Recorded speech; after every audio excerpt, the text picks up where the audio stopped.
మీరు ఎప్పుడైనా మీ ఎడల తప్పు చేసిన వారిని మీరు క్షమించారా?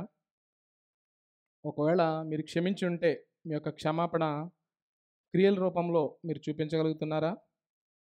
అంటే వారిని హృదయపూర్వకంగా మీరు క్షమించారా? వారిని మీ తోటి సహోదరులుగా మీరు వారిని చేర్చుకున్నారా? లేదా ఇతరుల్ని క్షమించడం మీకు కష్టంగా అనిపిస్తుందా? మన ఎడల తప్పు చేసిన వారి పట్ల కక్ష తీర్చుకోవడము, కోపం పెట్టుకోవడము సులువే. కానీ వారిని క్షమించడం మనకి కష్టంగా అనిపిస్తుందంటే కారణం మనలో ఉన్నటువంటి ద్వేషం, కోపం, గర్వం అనేటువంటి పాపపు స్వభావాన్ని బట్టి.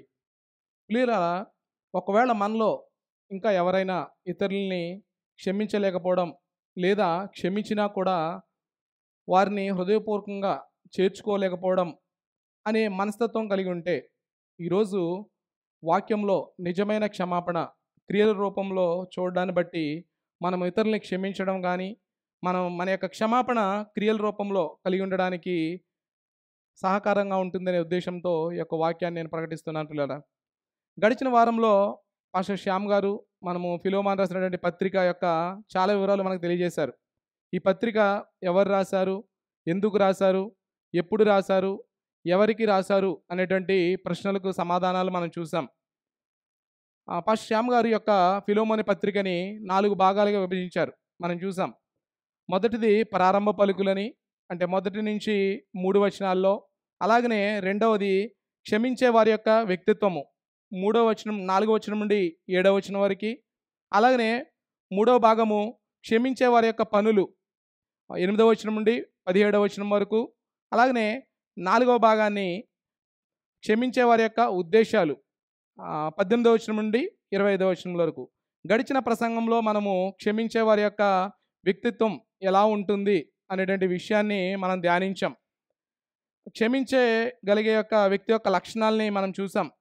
ఆయన ఏ లక్షణాలు కలిగి ఉంటాడు అనేటువంటిది. ప్రభువుని ప్రేమిస్తాడు అని, అలాగనే విశ్వాసులను ప్రేమిస్తాడు అని, సహవాసాన్ని ప్రేమిస్తాడని, శ్రేష్టమైనటువంటి వరాన్ని ప్రేమిస్తాడు, అలాగనే దేవుని యొక్క మహిమను ప్రేమిస్తాడు, ఇతరులకి ఆశీర్వాదంగా ఉండడానికి ప్రేమిస్తాడు అనేటువంటి లక్షణాలని క్షమించగలిగే యొక్క వ్యక్తి యొక్క లక్షణాలు మనం చూసాం. ఈ విషయాల్ని మనం గడిచిన వారంలో ప్రసంగంలో మేము విన్నాం పిల్లరా. ఈరోజు ప్రాముఖ్యంగా ఈ యొక్క పుస్తకంలో 2వ భాగమైన క్షమించే వారి యొక్క పనుల గురించి మనం ఈ ప్రసంగంలో చూడబోతున్నాం. ఫిలోమోను రాసిన పత్రిక మొదటి అధ్యాయము 8 నుంచి 17 వచనములు ఈ విధంగా ఉంది.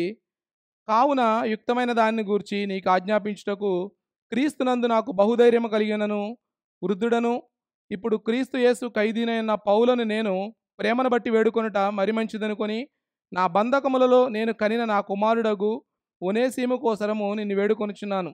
అతడు మునుపు నీకు నిష్ప్రయోజనమైన వాడే గాని ఇప్పుడు నీకును నాకును ప్రయోజనకరమైన వాడాయను. నా ప్రాణము వంటి వాడైన అతనిని నీ యొద్దకు తిరిగి పంపియున్నాను. నేను సువార్త కొరకు బంధకములో ఉండగా నీకు ప్రతిగా అతడు నాకు పరిచారము చేయు నిమిత్తము నా యొద్ద అతన్ని నించుకొనవలనని ఇంటిని గాని నీ ఉపకారము బలవంతము చేతనైనట్టు కాక స్వేచ్ఛాపూర్వకమైనదిగా ఉండవలనని నీ సమ్మతి లేక ఏమీయూ చేయుటకు నాకు ఇష్టము లేదు. అతడికి మీదట దాసుడిగా ఉండక దాసుని కంటే ఎక్కువవాడుగాను, ప్రియ సహోదరుడుగాను, విశేషముగా నాకును శరీర విషయమును ప్రభు విషయమును మరి విశేషముగా నీకును ప్రియ సహోదరుడుగాను నీ యొద్ద ఎల్లప్పుడూ ఉండుటకే కాబోలు. అతడు కొద్ది కాలము నిన్ను ఎడబాసి ఉండెను. కాబట్టి నీవు నన్ను నీతో పాలివానిగా ఎంచినట్లా నన్ను చేర్చుకొన్నట్టు అతన్ని చేర్చుకొనుము. ఈ వచన భాగాల్లో మనం క్షమించే వారి యొక్క పనులని మనం చూస్తాం పిల్లరా. అపోస్తలుడైన పౌలు గారు ఒనేసీము అనేటువంటి పారిపోయిన ఆ ఫిలోమోను యొక్క దాసుడిని, ఫిలోమోను అతన్ని తిరిగి చేర్చుకోవాలి అనేటువంటి ఉద్దేశంతో ఈ మాటల్ని రాస్తున్నాడు. అంటే అతని యొక్క క్షమాపణ ఏ విధంగా ఉండాలి అంటే క్రియల రూపంలో అతన్ని క్షమించాలి అని కొన్ని క్రియలను ఫిలోమోనికి పౌలు గారు తెలియజేస్తూ ఈ మాటలు రాస్తున్నాడు పిల్లరా. మన యొక్క క్షమాపణ అనేది మాటల్లో మాత్రమే కాదు, క్రియల రూపంలో ఉండడం కూడా మంచిది. ఇంతకీ క్షమించే వారి యొక్క పనులు ఏమిటి అనేదాన్ని మనం చూస్తే కనుక ఈ యొక్క వచన భాగాల్లో 3 పనులు మనం చూస్తుంటాం. క్షమించే వారి యొక్క పనులు. మొదటిది స్వేచ్ఛాపూర్వకంగా క్షమించాలి. అది 8-14 వచనాల్లో మనం చూస్తాం. రెండవది ప్రియ సహోదరునిగా చేర్చుకోవాలి 15-16 వచనాల్లో. మూడవది తోటి పాలివానిగా చేర్చుకోవాలి 17వ వచనంలో ఈ మాట ఉంటుంది పిల్లరా. చూద్దాం, మనము క్షమించే వారి యొక్క మొదటి పని స్వేచ్ఛాపూర్వకంగా క్షమించాలి. 8-14 వచనంలో అపోస్తలుడైన పౌలు గారు ఫిలోమోనుకి నీ ఉపకారము లేదా నీ యొక్క క్షమాపణ బలవంతంగా కాకుండా స్వేచ్ఛాపూర్వకంగా ఉండాలని చెబుతున్నాడు.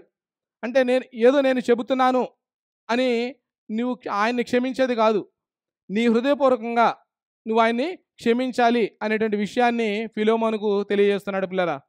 హృదయపూర్వకంగా స్వేచ్ఛాపూర్వకంగా క్షమించడానికి ఫిలోమోనుకి కొన్ని కారణాలు చెబుతున్నాడు. మనం ఈ యొక్క వచన భాగాల్లో చూస్తే 3 కారణాలు చెబుతున్నాడు స్వేచ్ఛాపూర్వకంగా ఆయన క్షమించడానికి. మొదటి కారణం చూడండి 8వ వచనంలో, కావున యుక్తమైన దాన్ని గూర్చి నీకు ఆజ్ఞాపించుటకు క్రీస్తునందు నాకు బహుధైర్యము కలిగి ఉన్నను అనేటువంటి మాట చూస్తున్నాం. అంటే యుక్తమైనది అంటే మంచిది అని అర్థము. మన ఎడల తప్పు చేసిన వారిని క్షమించడం అనేది మంచిది. వారి పట్ల కక్షలు కోపాలు పెట్టుకోకుండా క్రీస్తును బట్టి వారిని క్షమించడం అనేది దేవుని దృష్టిలో చాలా మంచిది పిల్లారా. కాబట్టి పౌలు గారు ఫిలోమోను గారికి క్షమాపణ గురించినటువంటి ఈ యొక్క మంచి విషయాన్ని జ్ఞాపకం చేస్తున్నాడు. ఒనేసిము నీ ఎడల తప్పు చేశాడు, కానీ నువ్వు క్రీస్తును బట్టి అతన్ని క్షమించడము మంచిది అనేటువంటి విషయాన్ని పౌలు గారు తెలియజేస్తున్నాడండి. పౌలు గారు అంటున్నారు, నీకు ఆజ్ఞాపించుటకు క్రీస్తునందు నాకు బహుధైర్యము కలిగి ఉన్నాను, కానీ నీవు నీ యొక్క క్షమాపణ ఏ విధంగా ఉండాలంటే హృదయపూర్వకంగా స్వేచ్ఛాపూర్వకంగా చేయాలని ఈ మాటలు నీకు చెబుతున్నాను అనేటువంటి విషయాన్ని పౌలు గారు ఫిలోమోనుకి తెలియజేస్తున్నాడండి. పిల్లారా, మన ఎడల ఎవరైనా తప్పు చేసినా, మనల్ని ఎవరైనా తన మాటల ద్వారా తమ క్రియల ద్వారా మనల్ని బాధపరిచినా వారిని క్రీస్తును బట్టి క్షమించడం అనేది చాలా మంచిది. అది యుక్తమైనదని వాక్యం తెలియజేస్తుంది పిల్లారా. మనం వారి పట్ల కక్షలు కోపాలు పెంచుకోవడాన్ని బట్టి మన యొక్క ఆత్మీయ జీవితం చెడిపోతుంది. అలాగనే అదేవిధంగా దేవుని యొక్క నామానికి అవమానాన్ని తీసుకుని వచ్చారముగా ఉంటాం మనం. కాబట్టి చాలామంది క్షమించలేకపోవడానికి చాలా కారణాలు చెబుతుంటారు. అంటే నా మనసు విరిగిపోయిందనో, లేకపోతే నన్ను చాలా గాయపరిచారనో, లేదంటే నేను కొంత సమయం తీసుకుని వారిని క్షమిస్తాననో అని చాలా రకాలుగా వాళ్ళ యొక్క భావాలు తెలియజేస్తుంటారు. కానీ ప్రియులారా, నీవు నేను దేవుని చేత క్షమించబడడానికి మనలో ఏ మంచి ఉంది అసలు? ఎన్నిసార్లు మనం దేవుణ్ణి మనము గాయపరిచాం? ఎన్నిసార్లు మనం దేవుణ్ణి బాధపరిచాం? ఎన్నిసార్లు దేవునికి వ్యతిరేకంగా మనం పాపం చేశాం?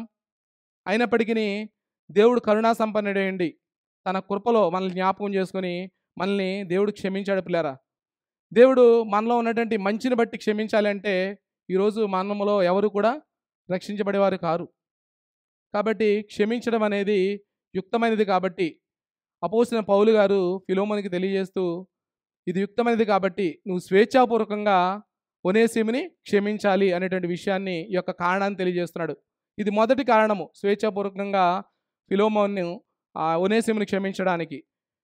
అలానే రెండవ కారణం చూద్దాం. హృదయపూర్వకంగా స్వేచ్ఛాపూర్వకంగా ఫిలోమోను క్షమించడానికి రెండవ కారణము, రాయబారి అయిన పౌలు గారు ప్రేమను బట్టి వేడుకొనిచున్నాడు. 9వ వచనం నుండి 10వ వచనం వరకు ఈ విధంగా ఉంది.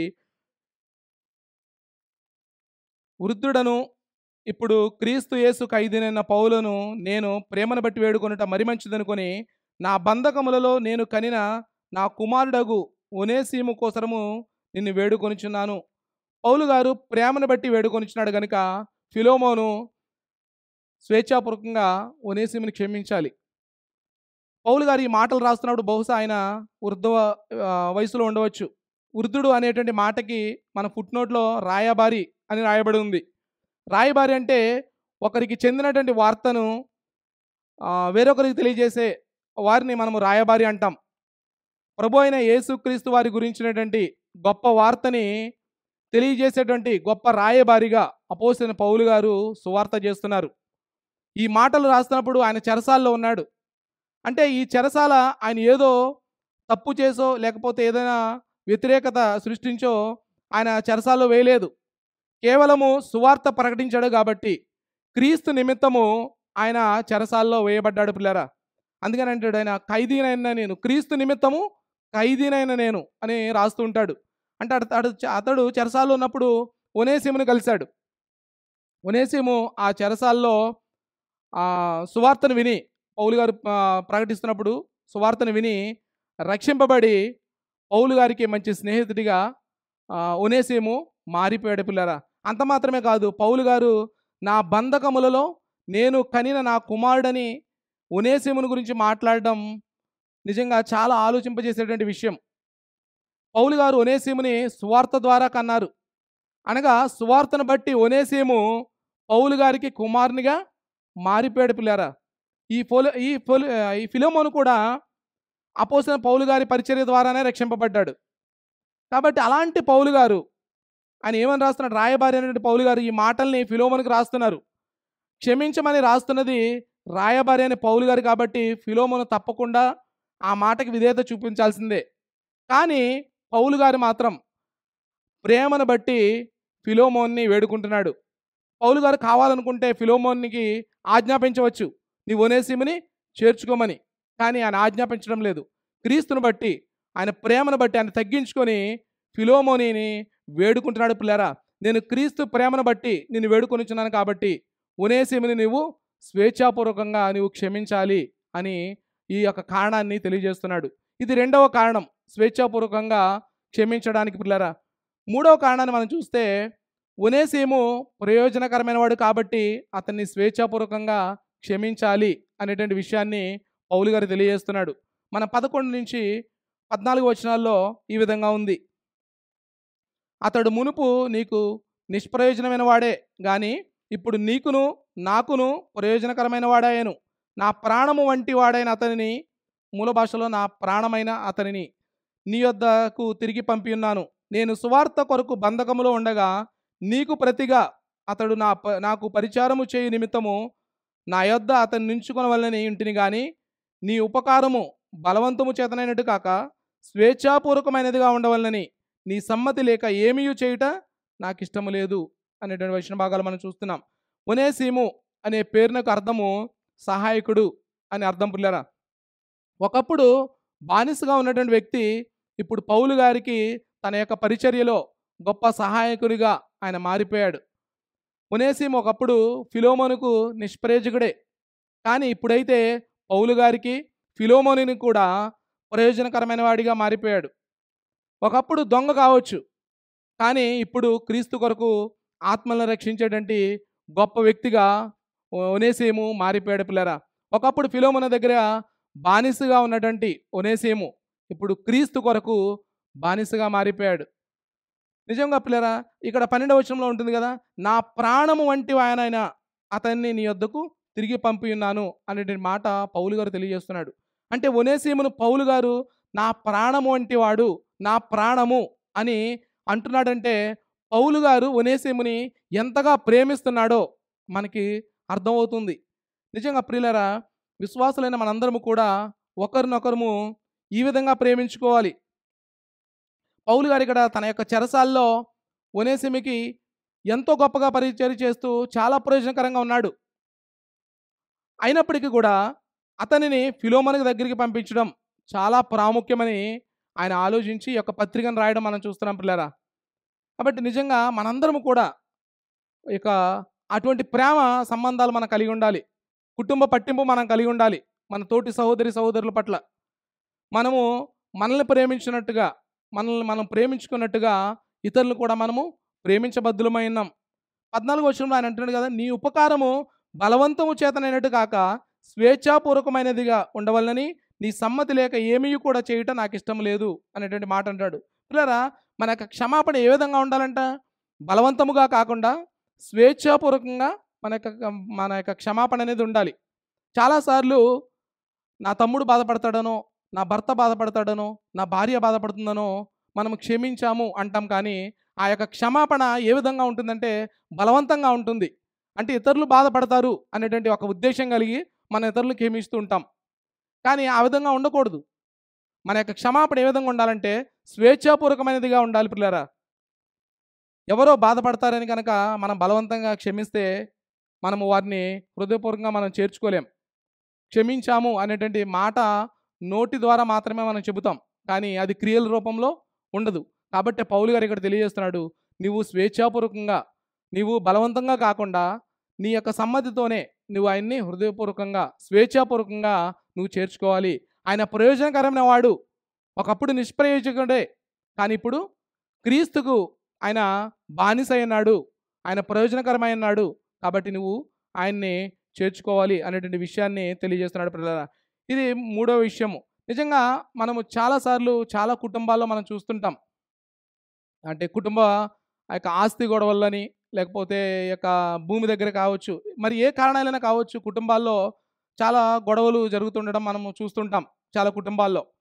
ఆ కుటుంబాల్లో ఉన్నటువంటి అన్నదమ్ములు గానీ, అక్క చెల్లెండ్రులు గానీ, భార్యాభర్తలు గానీ, లేదంటే తల్లిదండ్రులు గానీ, వారు ఇంటి నుంచి వెళ్ళిపోయి వాళ్ళతో మాట్లాడుకోరు.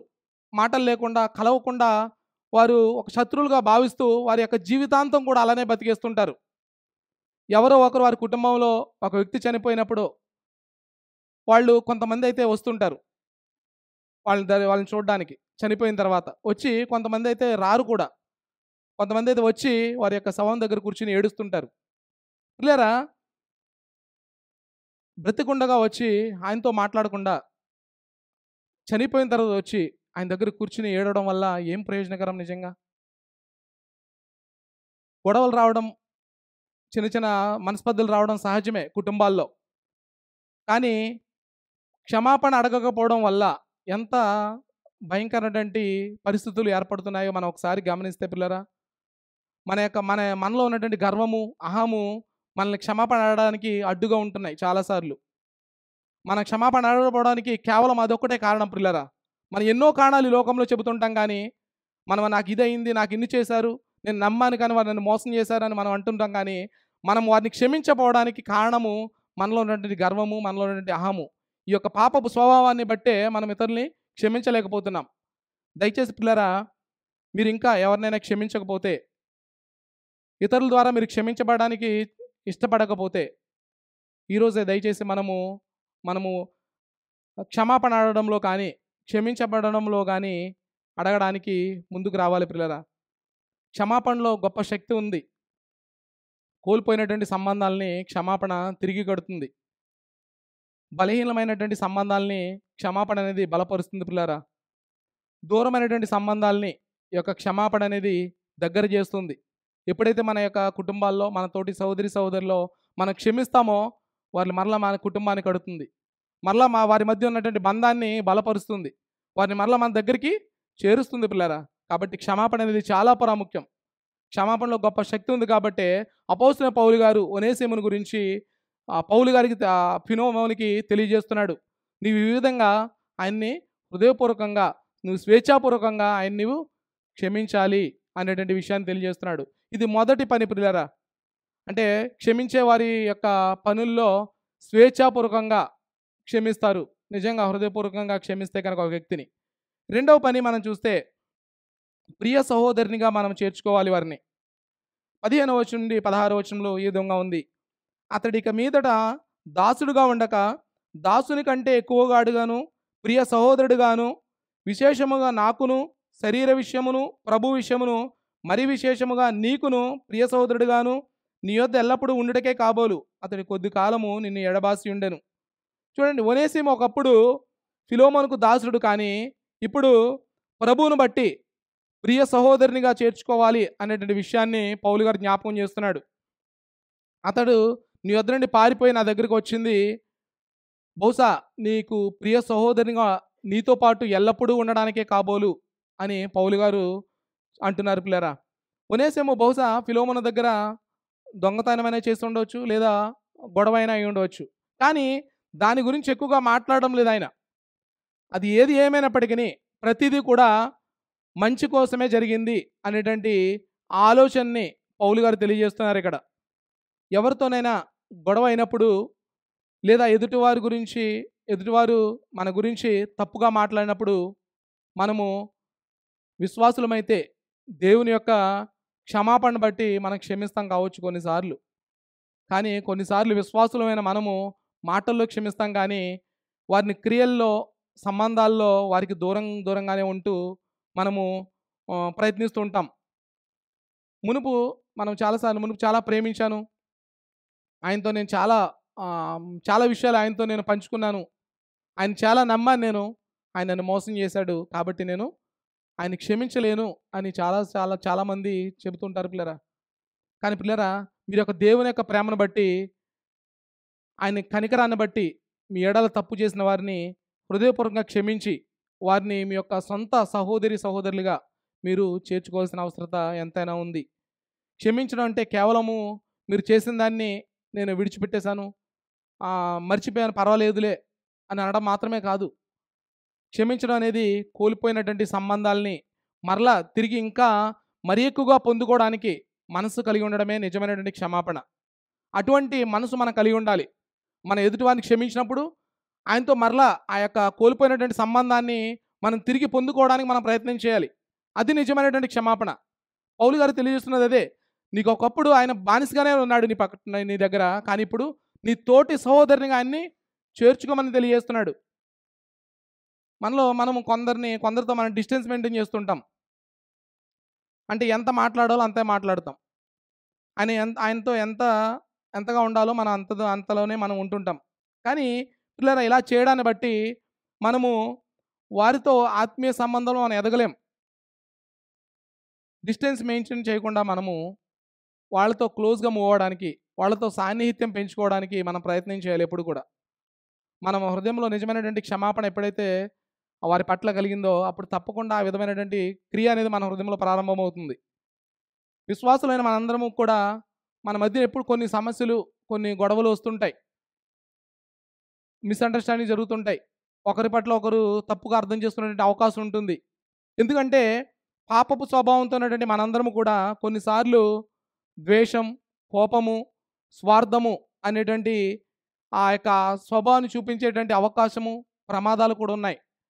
కానీ పిల్లరా, నిజమైనటువంటి విశ్వాసులు ఒకవేళ ఈ యొక్క పాప విషయంలో పడిపోయినా కూడా నిజమైన విశ్వాసులైతే పశ్చాత్తాపడి తిరిగి మరలా క్రీస్తులో చేర్చబడతారు. ఒకవేళ వారు నిజమైన విశ్వాసులు కాకపోతే వారు మన నుంచి దూరంగా వెళ్ళిపోతారు.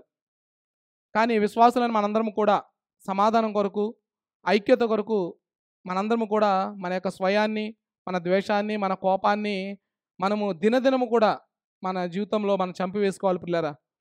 మన తప్పు అయితే మనం ఎప్పుడు క్షమాపణ అడగడానికి ఎప్పుడు కూడా ముందే ఉండాలి రావడానికి. నేను ఎందుకు చెప్తానని గర్వంగా మనం మాట్లాడకూడదు. మనందరం కూడా సమాధాన బంధము చేత ఆత్మ కలిగించే ఐక్యతను కాపాడుకునేందు శ్రద్ధ కలిగిన వారముగా మనం ఉండాలి. కాబట్టి ఈ విధంగా మనము అటువంటి మనస్తత్వం కలిగి మనము క్షమించి వారిని మన తోటి సహోదరులుగా మనం చేర్చుకోవాలి. ఈ విధంగా చేర్చుకుంటే ఈ యొక్క క్షమాపణ అనేది క్రియల రూపంలో మనలో కనబడుతుంది. అంతేగాని మాటల్లో మనం చెప్పి వారిని మనం చేర్చుకోకపోతే మనము ఆ క్షమాపణ అనేది మన క్రియల్లో లేదని అర్థం చేసుకోవచ్చు పిల్లరా. కాబట్టి ఇది రెండవది, నీ తోటి సహోదరునిగా నువ్వు వారిని చేర్చుకోవాలి. మూడవది చూడండి, తోటి పాలివానిగా చేర్చుకోవాలి. 17వ వచనంలో చూడండి ఈ విధంగా ఉంది. కాబట్టి నీవు నన్ను నీతో పాలివానిగా ఎంచిన ఎడల నన్ను చేర్చుకున్నట్టు అతన్ని చేర్చుకొనుము. పాలివారు అనేటువంటి మాటకి గ్రీకు భాషలో కోయినోనియా అని అంటారు అనేటువంటి విషయాన్ని మనం గడిచిన ప్రసంగంలో మనం చూసాం. దాని అర్థము పంచుకోవడము లేక పరస్పర సహవాసం అని. అంటే ఇద్దరు అంతకంటే ఎక్కువ మంది దేన్నైనా పొందుకొని దానిని తమలో పంచుకున్నప్పుడు దాన్ని పాలిభాగం అనవచ్చు. యేసులో విశ్వాసం ఉంచడం అంటే ఆయన అనుచరులందరూ సమానమైనటువంటి పాలివారు అని గుర్తించి దేవుని యొక్క మహిమను, దేవుని యొక్క కృపను పంచుకోవడం. ఇక్కడ పౌలు గారి దృష్టిలో యేసు అనుచరుల మధ్య ఉండే కోయినోనియా అనే అనుభవం కేవలం ఆలోచించదగినటువంటి ఒక ఆలోచన మాత్రమే కాదు, అది నీ సంబంధ బాంధవ్యాల్లో కూడా ఆచరించి చూపించవలసింది అనేటువంటి భావనతో పౌలు గారు ఇక్కడ చెబుతూ ఉన్నాడండి. మనకు చెందిన వారం మాత్రమే కాదు, మనము ఇతరులకు చెందిన వారం కూడా. అంటే క్రీస్తులో మనము మన తోటి సహోదరులకు కూడా మనము చెందిన వారము. మనందరూ కూడా ఒకే విశ్వాసాన్ని కలిగి ఉన్నాం కాబట్టి మనందరము విశ్వాసాన్ని బట్టి మనము ఒకరినొకరము చెందిన వారము. మనందరం కూడా కలిసి క్రీస్తు కొరకు బ్రతకవలసినటువంటి వారం ప్రియులారా. సంఘంలో వేరే వాళ్ళ గురించి నాకెందుకులే అని చాలాసార్లు మనం అనుకుంటుంటాం. వాళ్ళ బాధలు వాళ్ళవి, నా బాధలు నావి.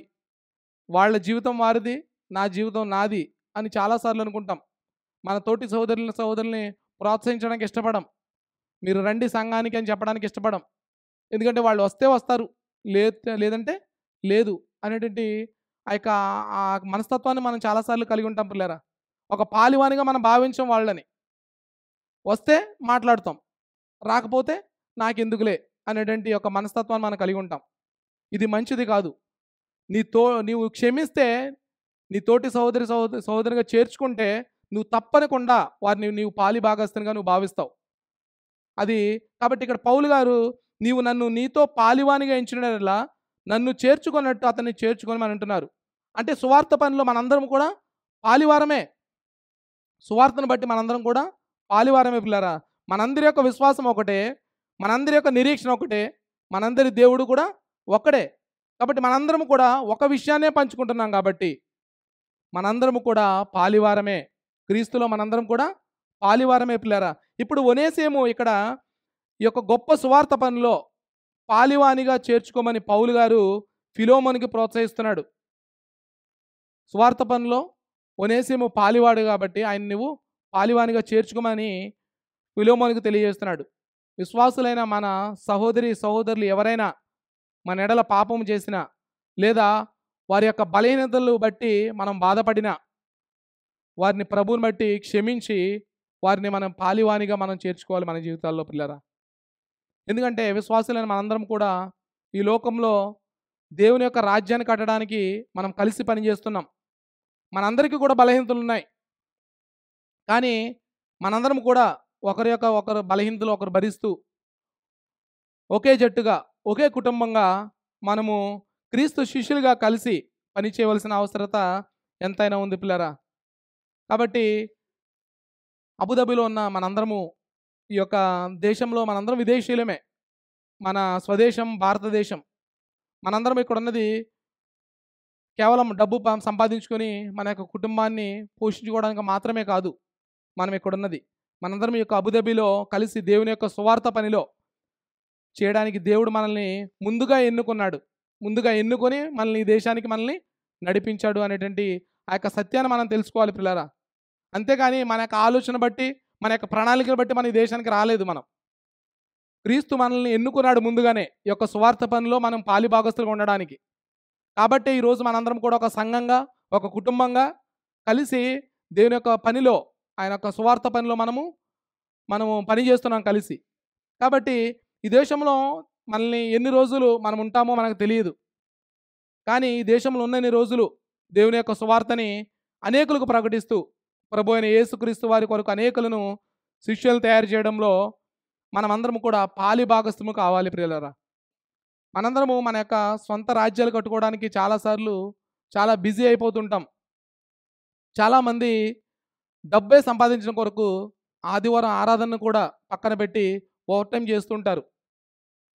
నిజంగా ఆస్తులు సంపాదించుకోవాలి, ఇల్లు కట్టుకోవాలి, ఇంకా భూములు సంపాదించుకోవాలి అనేటువంటి కేవలం దాని కొరకే వాళ్ళు ఈ లోకంలో బ్రతుకుతూ దాని కొరకే వారి యొక్క సమయాన్ని వెచ్చిస్తూ ప్రయాసపడుతూ దేవుని గురించినటువంటి ఆలోచన లేని వారిగా చాలామంది బ్రతుకుతుంటున్నారు. పైకి క్రైస్తవులుగానే పిలువబడుతున్నారు, కానీ వారి జీవితాల్లో క్రీస్తు లేడు. పిల్లరా, క్రీస్తు సువార్త యందు విశ్వాసం ఉంచినటువంటి మనందరము ఈ యొక్క సువార్తలో పాలివారమే. మనందరం కూడా ఈ యొక్క సువార్తలో పాలు పంచుకున్నాం. ఈ సువార్తలో పాలివారమైన మనందరం కూడా ఒకరోజు పరలోక రాజ్యంలో పరలోక వారసులం కాబోతున్నాం పిల్లరా మనందరము. కాబట్టి దేవుడిచ్చినటువంటి ఈ యొక్క మన యొక్క సమయాన్ని కానీ, ఈ యొక్క ఆయుష్ని కానీ, మన యొక్క శక్తి సామర్థ్యాలను కానీ, మన యొక్క ధనాన్ని కానీ మనము దేవుని యొక్క రాజ్యం కొరకు, దేవుని యొక్క రాజ్య వ్యాప్తి కొరకు మనం వాడినట్లయితే మనం పరలోక రాజ్యంలో గొప్ప బహుమానాల్ని మనం పొందుకుంటాం. కాబట్టి ఈ యొక్క భూలోకంలో మన సొంత రాజ్యాలను కట్టుకోవడానికి ప్రయాసపడకుండా దేవుని యొక్క రాజ్యాన్ని కట్టడం కోసం మనం ప్రయాసపడదాం ప్రియులారా. మనందరము కూడా ఈ యొక్క పరలోక రాజ్యంలో ఉండాలని పరలోక రాజ్యైన ప్రభు అయిన యేసుక్రీస్తు వారు ఈ యొక్క భూమి మీదకి ఒక దీనునిగా వచ్చి ఒక దాసునిగా మన మానవ స్వరూపం ధరించి మన కోసం బ్రతికారు. ఆ యొక్క కల్వరి సిలువలో మన స్థానాన్ని తీసుకొని మన పాపాలకి బదులుగా ఆయన శిక్ష భరించి మన స్థానంలో ఆయన నిలిచి తన యొక్క పరిశుద్ధ రక్తాన్ని మన కొరకు కార్చున్నాడు. ఈరోజు మనం విశ్వాసులుగా ఒక గొప్ప నిరీక్షణ కలిగి భూలోకంలో మనం జీవిస్తున్నామంటే ప్రభు అయిన యేసుక్రీస్తు వారు ఆ కల్వరి సిలువలో కార్చిన పరిశుద్ధమైన ఆ గొప్ప త్యాగాన్ని బట్టి మాత్రమే మనం ఈరోజు గొప్ప నిరీక్షణ కలిగి ఉన్నాం. పిల్లరా, మనలో ఇంకా ఎవరైనా ప్రభు అయిన యేసుక్రీస్తు వారిని త్యాగాన్ని గురించి తెలుసుకోకపోతే, ఆ యొక్క గొప్ప త్యాగమందు విశ్వాసం ఉంచకపోతే, దయచేసి ప్రభు అయిన యేసుక్రీస్తు వారు నిజమైన దేవుడిని అంగీకరించి ఆయన నిన్ను నీ పాపాలని క్షమించి నిత్య నరకం నుండి తప్పించి పరలోక రాజ్యానికి ఆయన మార్గమై ఉన్నాడని ఎంతమంది అయితే విశ్వసిస్తారో వారందరూ కూడా దేవుని పిల్లలగుటకు దేవుడు కృప చూపిస్తున్నాడు. పిల్లరా, దయచేసి మీ పాపాలను మీరు ఒప్పుకొని ప్రభుని వెంబడించండి. మనము ఇతరులను క్షమించడానికి, మన యొక్క క్షమాపణ క్రియల రూపంలో ఉండడానికి మనకు గొప్ప మాదిరి ప్రభు అయిన యేసుక్రీస్తు వారే. ఈ లోకంలో ఎవరు లేరు మనకు మాదిరి. మన మన బంధువులు కానీ, మన మిత్రులు కానీ వారు కాదు మనకు మాదిరి. లేఖనాల్లో మనం చూస్తే సువార్తలో మనము ప్రభు అయిన యేసుక్రీస్తు వారే మనకు గొప్ప మాదిరిగా ఉన్నారు. మనం జీవించలేనటువంటి ఆ గొప్ప జీవితాన్ని, మనం చూపించలేనటువంటి ఆ గొప్ప క్షమాపణని, మన జీవితాల్లో చూపించలేని ఆ క్షమాపణ క్రియల రూపంలో ప్రభు అయిన యేసుక్రీస్తు వారు ఈ లోకంలో చూపించి మనకు గొప్ప మాదిరికరంగా ఆయన జీవించారు. పిల్లరా, ప్రభు అయిన యేసుక్రీస్తు వారిని పట్టుకుని యూదుల రాజు నీవేనా అని ఆయన ఎగతాళి చేశారు.